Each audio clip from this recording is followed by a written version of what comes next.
Dear students, अस्सलाम वालेकुम। I am Mohammad Ziyas from new era grammar school.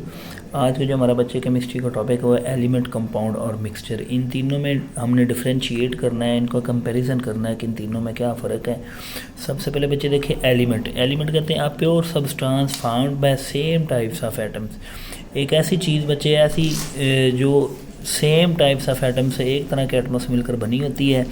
Same atom यानी having same atomic number, same shape and same size. ऐसे atom जिनका atomic number भी same है, यानी ये अगर ग्रुप ऑफ एटम्स है तो इसमें जितने भी एटम है हर एक का एटॉमिक नंबर क्या है, सेम है। हर एक की शेप, हर एक का साइज़ क्या है, सेम है। तो इनको आप कहते हैं सेम टाइप्स ऑफ एटम। तो एक एलिमेंट जो होता है बच्चे, ये ग्रुप ऑफ सिमिलर एटम, जिसको सिंपल सी डेफिनेशन कर सकते हैं कि एक जैसे एटमों का जो ग्रुप होता है उसको आप क्या नाम देते हैं, एलिमेंट। यानी ये एक प्योर सब्सटेंस होती है, बिल्कुल मादे की खालिस तरीन जो प्योरेस्ट फॉर्म होती है उसको आप एलिमेंट कहते हैं।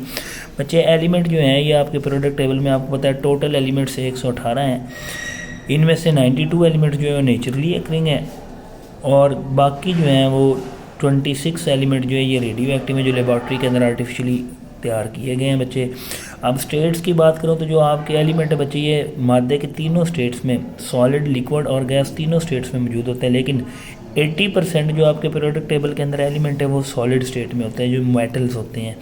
मेटल्स की शक्ल में भी हैं, कुछ नॉन मेटल्स है, कुछ मेटलाइड्स होते हैं, यानी मेटल और नॉन मेटल्स के इन बिटवीन जो होते हैं।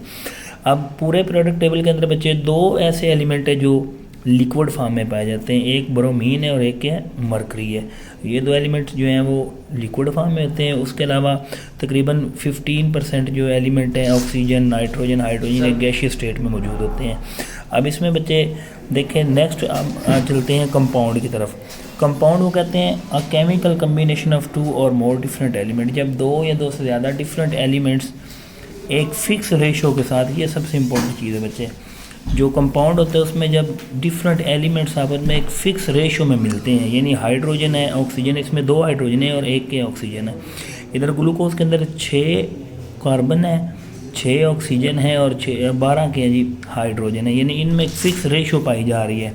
इसमें 1:2:1 है। तो कंपाउंड के अंदर जब एलिमेंट्स आपस में मिलते हैं उनमें फ़िक्स रेशियो होते हैं। लेकिन मिक्सचर बच्चे ये एक इम्प्योर सब्सटेंस होती है जिसमें जो सिंपल मिक्सिंग ऑफ सब्सटेंस से बनती है, केमिकली चीज़ें आपस में मिक्स नहीं होती हैं। ठीक है जी। मिसाल के तौर पे हम देखें रेत को, सीमेंट को, बजरी वगैरह इनको मिक्स करते हैं तो वो एक सिंपल मिक्सिंग होती है, वो केमिकली आपस में मिक्स नहीं होते, वो एक हेट्रोजीनियस मिक्सचर बनता है, उसको आप मिक्सचर का नाम देते हैं। यानी इसमें कोई रेशो फिक्स नहीं होती है। लेकिन कंपाउंड के अंदर बच्चे हमेशा फिक्स रेशो होती है। एलिमेंट्स में हमेशा रेशो क्या होनी चाहिए, फिक्स, यानी वाटर की रेशो हमेशा क्या होगी, 2:1 ही होगी। ठीक है जी। उसके बाद बच्चे जो कंपाउंड होते हैं उनको हम केमिकल फार्मूला के ज़रिए रिप्रेजेंट करते हैं क्योंकि उनमें रेशो फिक्स होती है। लेकिन मिक्सचर का कोई केमिकल फार्मूला नहीं होता है।